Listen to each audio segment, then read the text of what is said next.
Good afternoon, everyone, and welcome to the webinar. I'm Vicky at FIT Learning Team.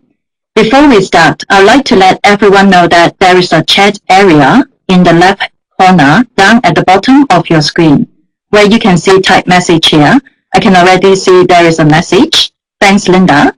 Well, this is the area where you can type in your question or let us know if you are experiencing any technical difficulties. Now, can I please have someone to type into that area to confirm that the sound is coming through nice and clear?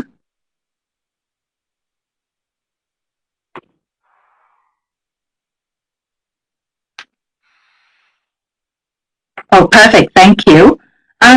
Before I introduce our speaker, Thiago, I will quickly go through some housekeeping matters. Today's webinar is recorded. We will send you the link when it is ready in a follow-up email. At the end of the webinar, you will be directed to a quick survey. Please stay and complete the survey as we are very keen to hear your feedback. Now, the rundown for today's webinar. Thiago will give an introduction, followed by a video which has 3 parts. After each part of the video, we will have a Q&A session. And you can type in your question in the chat area. As we will switch between PowerPoint slides and video to avoid loading problems, please do not change to a full screen. And please do not change the layout of the webinar room. Now, I would like to introduce our speaker, Thiago Vieira, from INTL FCStone, silver sponsor of the FIT National Conference 2018. Welcome, Thiago. Thank you very much, Vicky, and thank you everyone for joining us today. I just want to share that this is a very great opportunity, and we are certainly grateful to be partnering with ACFID and have this opportunity to tell you a little bit more about our organization, about our work with humanitarian aid and development organizations, which is going now on about 30 years. And so a lot of the experience and insights that we are sharing with you today comes from that background. To give you some further context, we have over 600 humanitarian aid and development organizations and NGOs. And in that group of customers and longtime clients of ours are organizations like the United Nations as well. And so we've been able to acquire a vast knowledge of how to process transactions. We are quite familiar with many of the pain points in terms of funding the local currency payments into these markets where you have your operations overseas. And so we would like to add some value to that knowledge that you may already have and see if perhaps we can add some new things based on trends that we see in the market. One of my colleagues will shortly introduce the company in general, which will cover a lot of the background information about INTL FCStone, which is a financial services organization. And we'll break it up into 3 parts. One of them will be that background about the service that we provide and trends that we see in the market. One will cover the markets themselves, so the trading aspect, the foreign exchange related points about the payments. And lastly, there will be a technology background, which covers new systems that are in the market, new technologies that humanitarian aid and development organizations can take advantage of, which may or may not be something that's been explored before, whether it be because of cost or just popularity of those technologies, making their way from the corporate sector into the NGO and nonprofit sector. I will now hand it over to Vicky to start the recording of the webinar, and I will be available for Q&A after the first segment has ended. Thank you very much again, and we really appreciate your time.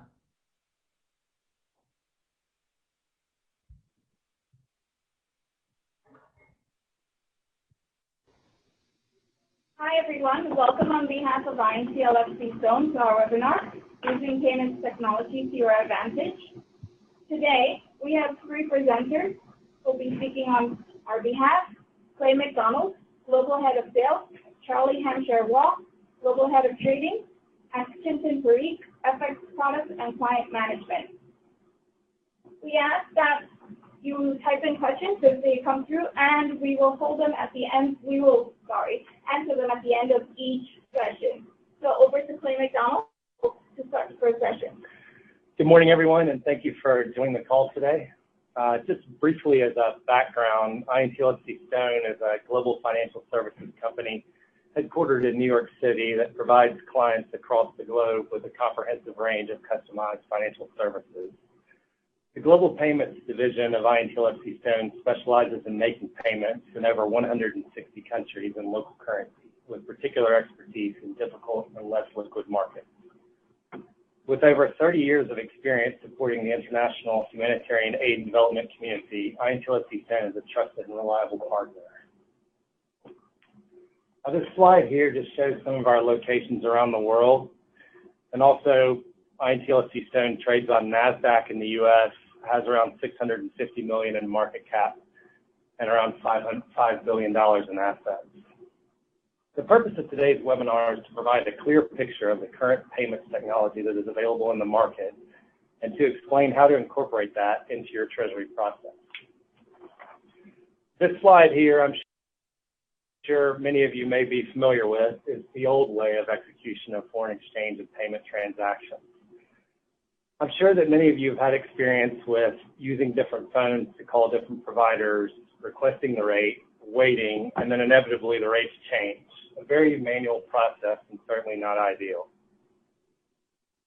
Over time, that moved to a more efficient system whereby an organization could use the provider's own platform for payment execution.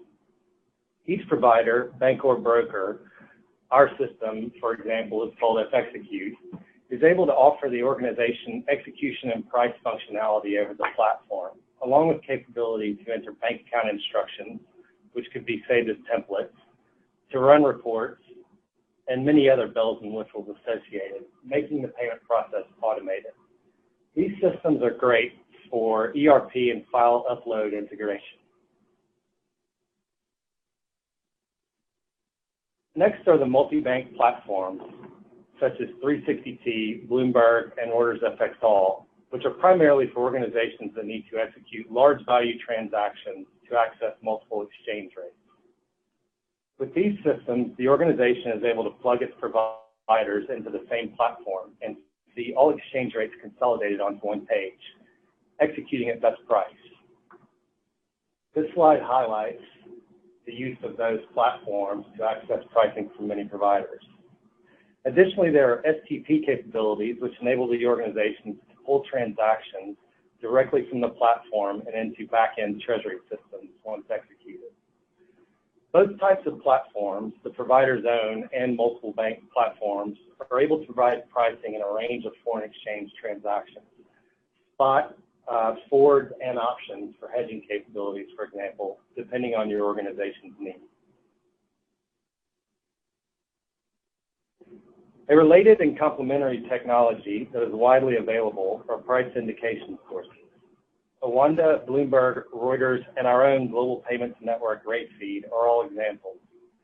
The idea with these is to have a data source for exchange rate transactions in a variety of currencies that can be used to compare with transactional rates, to value foreign currency holdings, or to value grants, for example. One thing to keep in mind when using a benchmark price indication is how accurate the source is and from where the data is taken.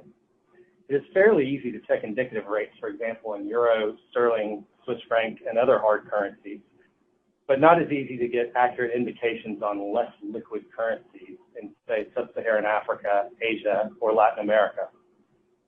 It is important to ensure that the data is taken directly from each local market, either from central bank or other market participants on tradable rates in order to get accurate valuations that you need.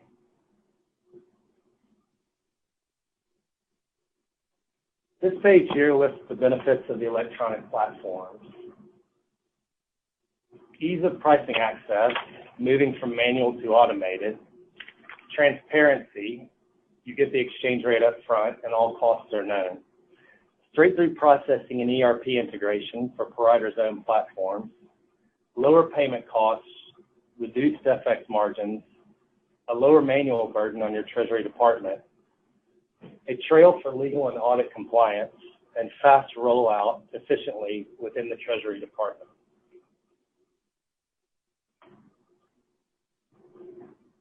And quickly, a few words on the local market infrastructure. Jensen will cover this during the integration part of the presentation, but it's important to consider the local market capacity when making a high volume of local currency payments, and whether those payments are being made through the local ACH or automated clearinghouse or RTGS, real-time gross settlement system.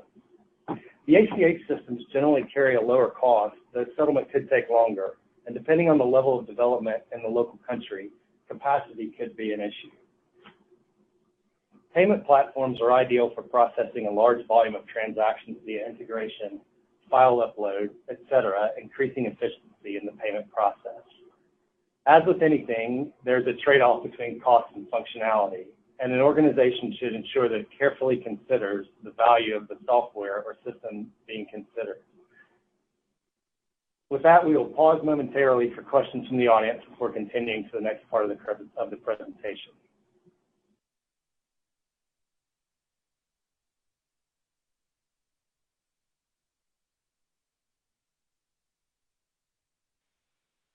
So that's the end of part one of the video. Does anyone have any question for Thiago? You can type in your question in the message area.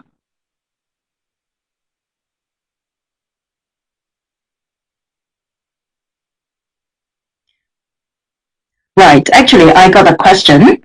Thiago? Yes, I can hear you. Yep. Would you be able to tell us, is there any cost of implementation for the service your company offers? So for our particular service, we provide the technology to the customer free of any implementation costs, essentially. It also will depend, I think, on the platform that the customer wants to use. So there are certain multi-bank platforms, as mentioned in the previous segment, that are not, necessarily that way, that are not web-based in the same way as ours, and they may charge you on a per transaction basis, or there may be some monthly fees or minimum activity that you have to utilize the platforms for. Our service actually does not have any of those. I think one of the things that has been most valuable to our customers is that our service is pretty much use it as you need to. There are no minimums. We have quite a volume of payments that we process, both for the humanitarian aid and development customers, and also for some other institutions that use our service, such as international banks, for example, which allow us the ability to provide our NGO customers with a web-based portal that's similar to what they may have seen from a cash management or online banking tool if they're at their current providers, perhaps, and allows them to store all of their instructions, allows them to process the payments in a centralized place with permissions, other types of management, where supervisors can track activity per country office, per project, and per employee, essentially, in their finance teams. And all of that is a part of the service we provide. So in terms of implementation, it really does not cost anything. We will do all of the setup because it's web-based, and we will cater that to the customer. We will also provide the ability to upload payment files and things like this to make it more efficient for them, and work with their technology teams to develop, Excel file formats or other, potential changes that may need to take place on their end. So to answer the question, we will not charge any implementation costs, essentially. We have it set up to make it as easy as possible for the customer to get up and running. I see. Thanks, Thiago. Does anyone have any questions on that? Or any other questions?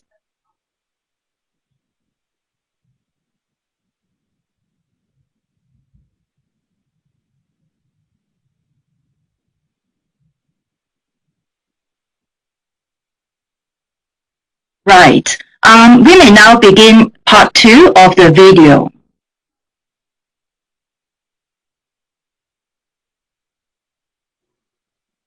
We don't have questions at this time, Clay, so we're going to move on to Charlotte.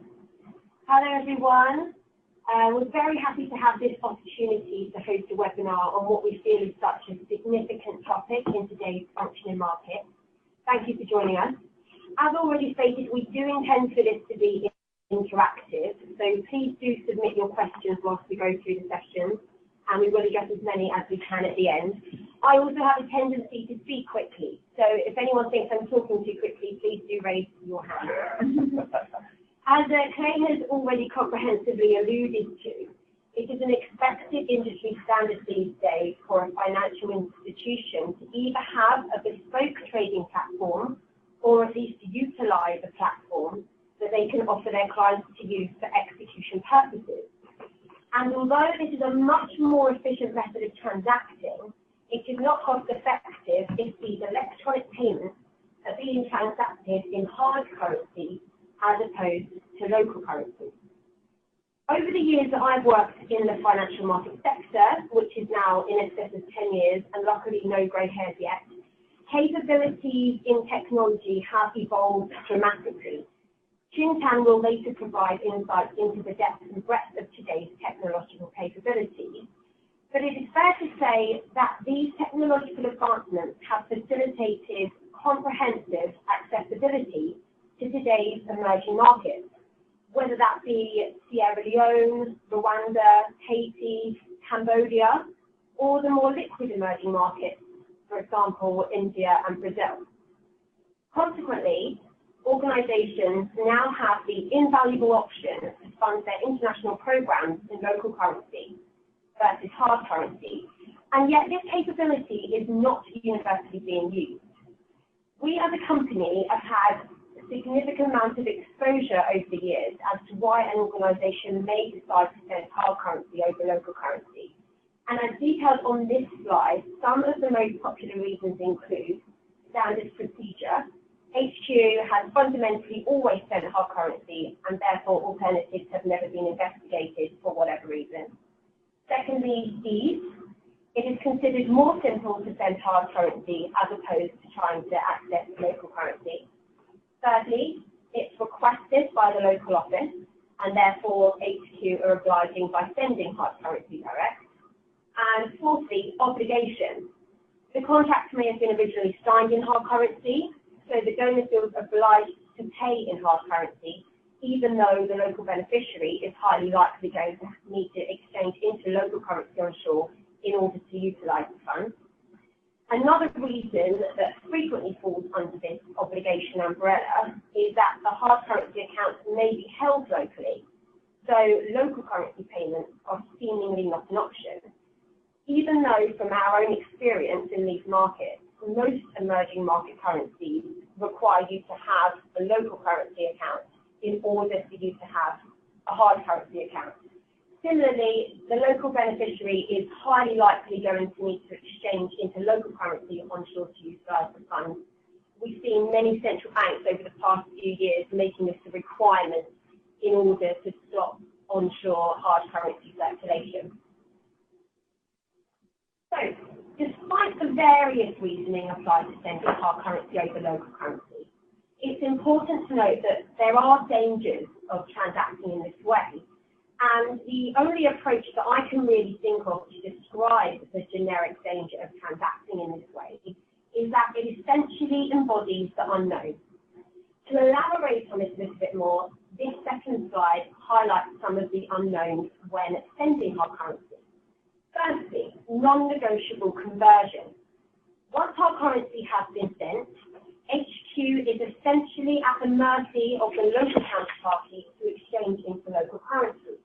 Consequently, this hard currency inflow is then treated as entirely captive flow, as there is no control whatsoever over the rate that will be applied to those funds. Secondly, non-negotiable fees. In addition to the lack of control over the rate, fees may also be applied to your funds that you have no real explanation for or control over. This, in addition to the lack of rate ownership, will ultimately negate the notional the final beneficiary receives. Thirdly, non-negotiable timelines and effectively a lack of traceability. Once your bank has released the hard currency to the local counterparty, there is really an entire lack of control or knowledge as to when those funds have been received, when they will be exchanged, and when they will be credited to the beneficiary. We've had past experiences of clients saying that, dependent on the country, funds have taken in excess of 3 weeks to be received by the beneficiary. Whereas in this day and age, spot is attainable as standard in almost all local markets. And by spot, as I'm sure all of you know, I mean T+2. Fourth, and probably one of actually the most significant dangers, I think, currently, is the lack of control at HQ level. So not only is the exchange rate, fee application and timeline completely out of HQ's control, how the hard currency funds are converted onshore by the locals is also a complete unknown. Is the foreign exchange being done on the street? By which I mean, is it being transacted on the black market?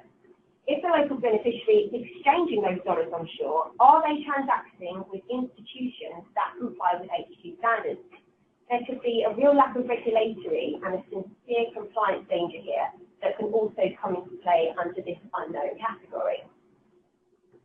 Just to show you a brief working example of the unknown rate application, on the 30th of August, the Zambian kwacha saw quite a range onshore due to local economic drivers. After having opened the morning at 9.03 Zambian kwacha to 1 USD, we saw it weaken quite dramatically throughout the morning to reach a peak of circa 9.17. So just looking at that day in isolation, we have an intraday market range of 9.03 to 9.17. If contracting in local currency, for say a notional of $500,000, it's conceivable that the 9.17 rate could be locked in. And this would mean that the beneficiary is receiving the 4.585 million kwacha. If hard currency is being sent direct, the probability of the best rate of the day being applied is highly unlikely. It's captive flow, and consequently, the bank can apply the rates that they wish to apply. It is highly conceivable that the 903 rate would be applied to those funds.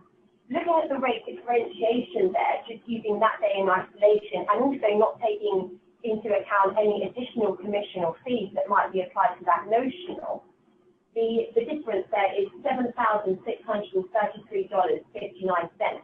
That's an easy saving that could be made, and probably is actually the minimum saving that could be made by contracting in local currency versus hard currency.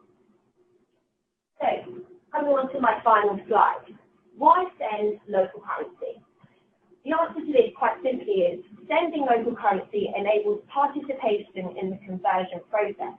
Essentially, these are your funds, you should have control and ownership over them.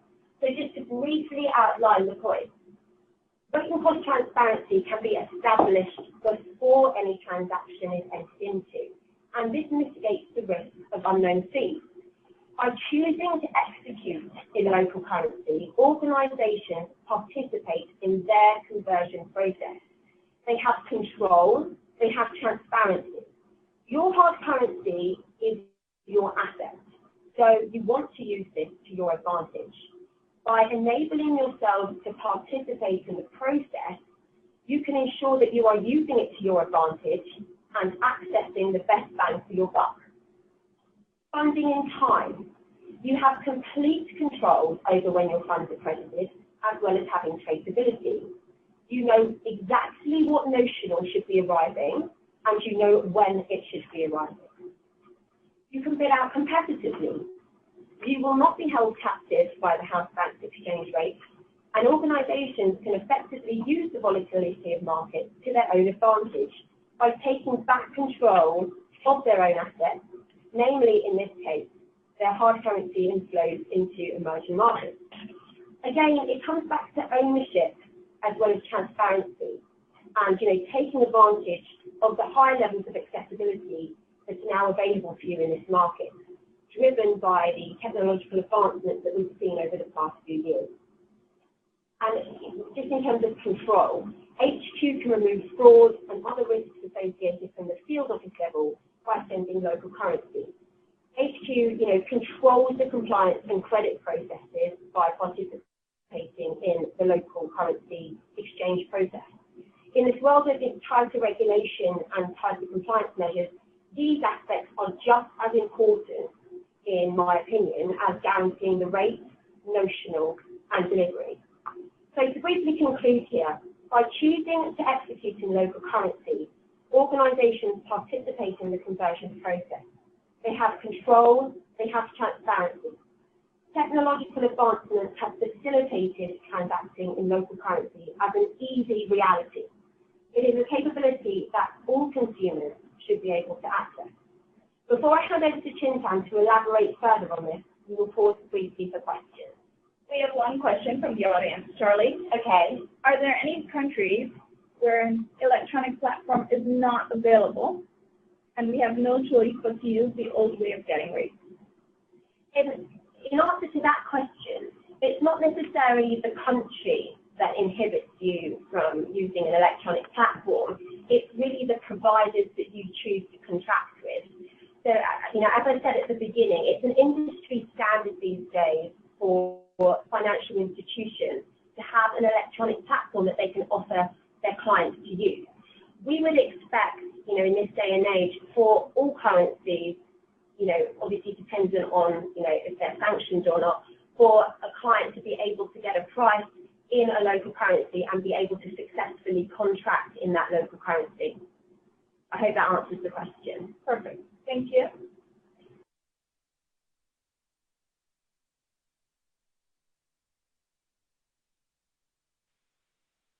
So that's the end of part 2 of the video. Does anyone have any questions on hard currency or any other questions? Now it's Q&A. The floor is open. You can type in your questions in the chat area.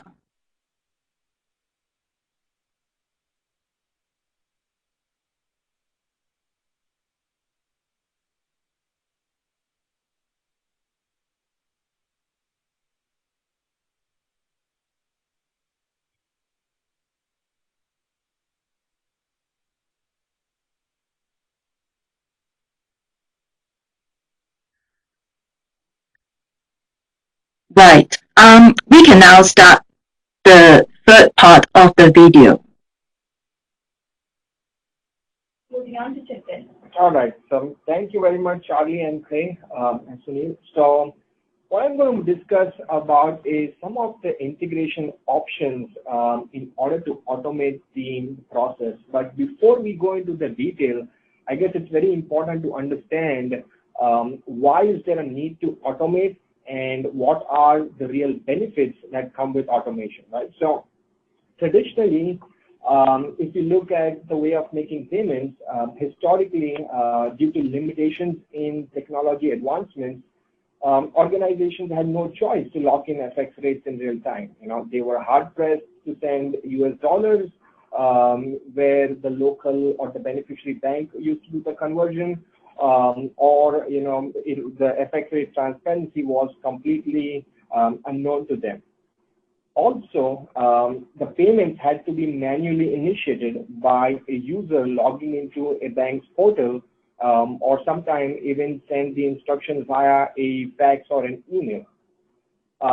This is an extremely time-consuming and cumbersome process, right? Because if you think about it, it worked well when there were one-off payments sent to countries, but over time we've seen that things have changed.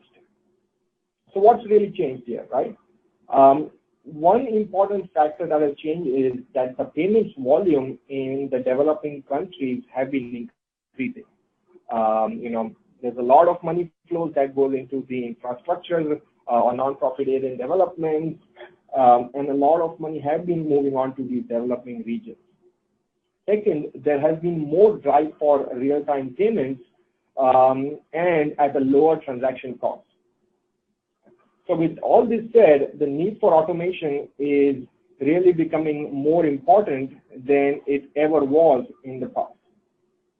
Also, we now have sophisticated sophisticated tools and technologies such as APIs, which we'll talk a little bit more in detail in the next few slides, machine learning capabilities, big data, which now allow us to fully automate the payment process with very limited or no user involvement at all. So what are the benefits of automation that an organization has? Every organization will have their own set of benefits, but here what we've tried to do is outline some of the major benefits that pretty much applies to most of these organizations around them. So first and foremost is cost reduction. With automation, it is a reduction in the direct human labor cost and associated expenses. There is no user sitting behind the front of a computer manually logging into a platform and then initializing instructions one by one. Things are done automatically. Productivity. Instead of, again, some user instructing one payment at a time, now with automation, you have the ability to process batch files with high volumes of payments over a completely secured channel. Availability. The environments are pretty much available on a 24/7 basis with automation. There's around-the-clock, scheduled jobs and continuous monitoring, which take care of all the things behind the scenes, even when a user is sleeping and in different time zones. Reliability. With batch processing, the errors that a user may encounter during an individual payment processing are pretty much eliminated because there is a whole set of automated validations and tools that are out there for the data that has been inputted by the system. Performance. With automation comes better STP processing, and that means timely payments to the beneficiary. Some research have shown that clients who have an automated process can achieve STP rates as high as 98%. And finally, safety and control. So with automation, given there is no user involvement, this reduces fraud and there's better control on the process across the organization.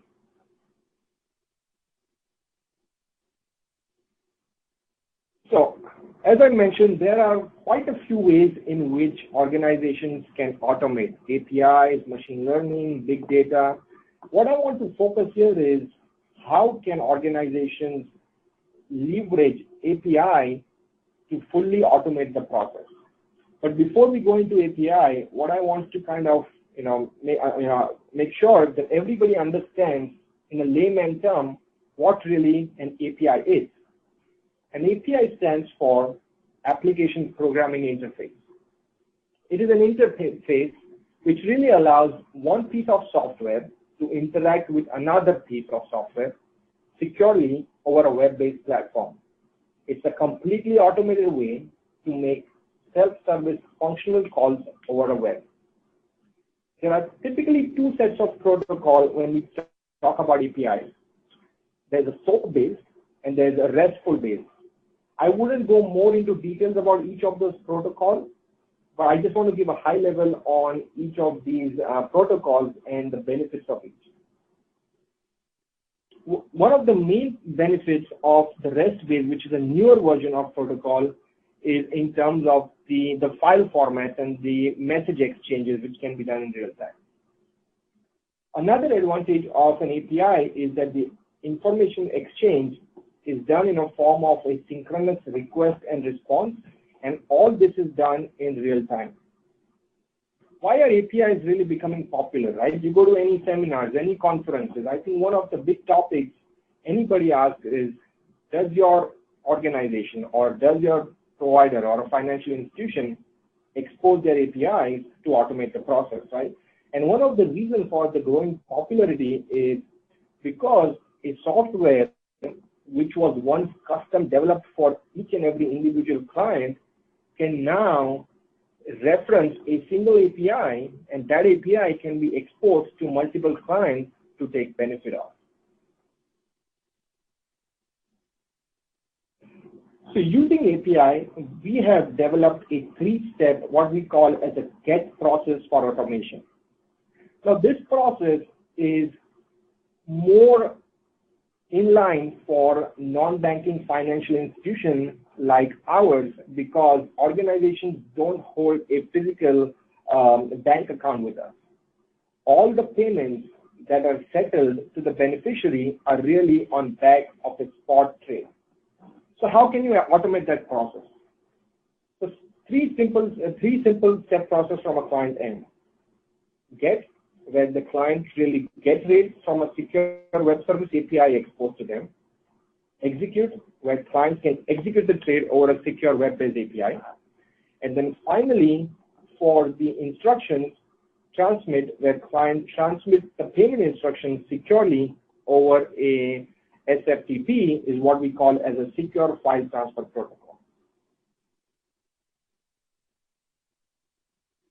This slide just shows you a bit of a high-level overview of how the APIs typically interface and are exposed to the client on the any non-banking financial institution providers there.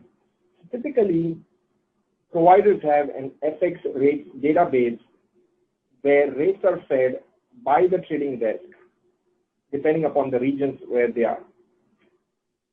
And those rates are fetched from the global currency markets. The API is a simple way of providing the rates in real time to the clients by making two simple calls: get rate and post rate. Both the calls are synchronous calls, which means as soon as the client on the back end makes a get rate over an API protocol, an instant rate is sent to the client, and the client has a standard expiration time, which is configurable, to accept that rate. And as soon as the rate is accepted, the client makes a post-trade call, which essentially will automatically execute the trade in a provider system.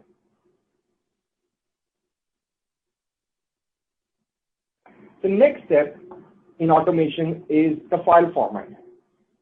So one of the challenges that we see that many organizations have is they have either a legacy system or an enterprise, an ERP system, which is more vendor-based system. And each of these systems are geared to spit out instructions in different file formats.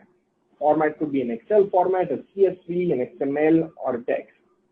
Traditionally, the burden has lied onto the organization where they have to transform such formats into a standard format as required by the banks, or the banks may, in some cases, may take care of it.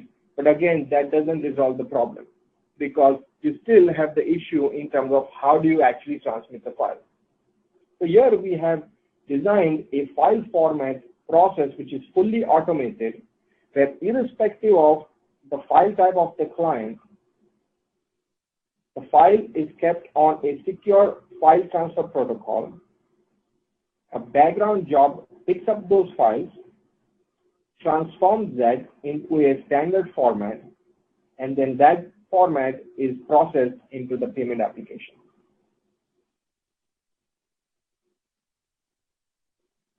So in a nutshell, if we look at how does the complete end-to-end workflow look like when it's fully automated. So if you look at step one is really where the client gets the rate over an API, and the rate is sent back again over an API to the client. Once the rate is accepted by the client, step two is the client is now ready to initiate or execute the trade. The execution happens over an API. As soon as an execution happens, the trade is booked in the provider system and the confirmation is sent out to the client.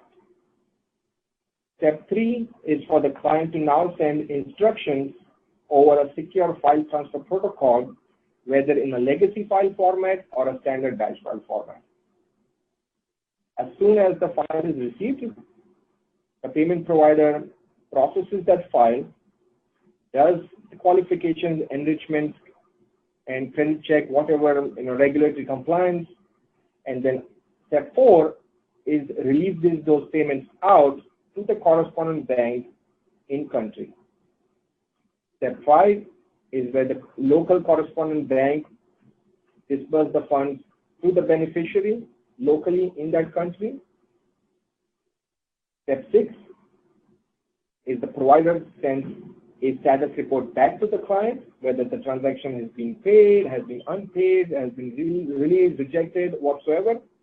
And finally, step 7 is where the client reimburses the provider back the receivable or the hard currency amount. And that brings us to our final session on questions. Vincent, I have a two-part question for you. How can a client evaluate if they're able to implement an automated payment option? And then how can they speak to their provider about automation? That's a good question. So one of the challenges that we see across many organizations is that they don't necessarily have the most sophisticated technology and the tools in order to integrate, and that seems to be a big challenge. And that's where APIs can help you. APIs are, as I mentioned, a very secure way over the web protocols using simple GET calls. We at INTL FCStone also help clients to help look into their current technology, what they do, what the processes are, what the requirements are, and work with their vendors to actually evaluate and how best those, the integration can be done and in the most seamless possible. So from our experience, where clients can leverage the API, we've seen an implementation anywhere between, I would say, 7 to 15 days, because these things are out of the box, over the web, and completely secure. Okay, thank you.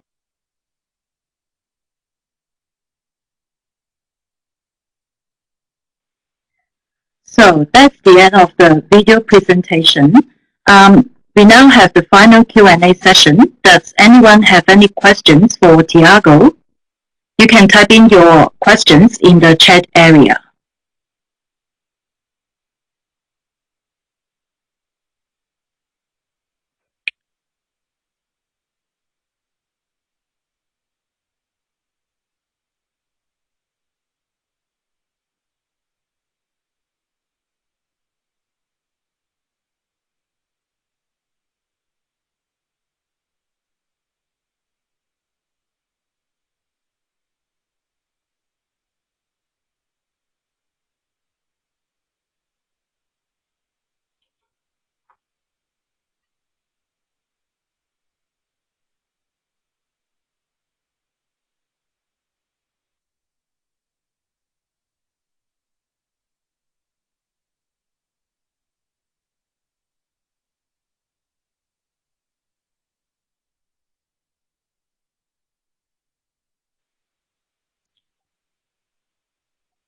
Right.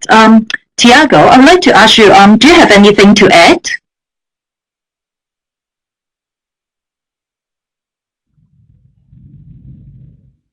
Thanks, Vicky. I just wanted to thank everyone once again for joining, and just remind that we will be at the national conference at the end of October with you, and we look forward, if any of the attendees today will be in attendance at the conference, that you please do visit our booth. Perhaps between now and then you may have some other questions, or you've had a chance to look at your current process and your current providers. We'd be very happy to answer any questions and also provide any further insight for our services and the work that we do with some of the other NGOs around the world. And of course, always available at my contact information via email. And I think ACTID has all of that on the event webpage as well. So thank you very much, Vicky, and everyone else for joining. And I hope you have a great rest of your day. Thanks, Thiago, and thanks everyone for joining us. Our next webinar will be on the 10th of October, and the topic is EFIT's new gender audit guide. Registration is now open, and I hope to see all of you there. Now I will stop the webinar, and please stay and complete a quick survey and let us have your feedback. Thanks everyone, and I hope all of you have a great day. Thank you.